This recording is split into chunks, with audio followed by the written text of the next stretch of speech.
எல்லாரும் வீடியோ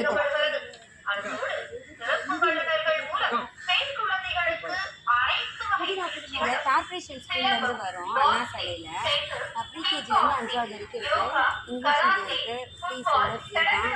காலையில் பிரேக்ஃபாஸ்ட் சொல்லுங்கப்பா. காலை உணவு இருக்குது, மதிய உணவு இருக்குது, அப்புறம் யூனிஃபார்ம் தரோம், கம்ப்யூட்டர் எஜுகேஷன் இருக்குது, எல்லாமே இருக்குது. பசங்க சேர்க்க சொல்லுங்கள்.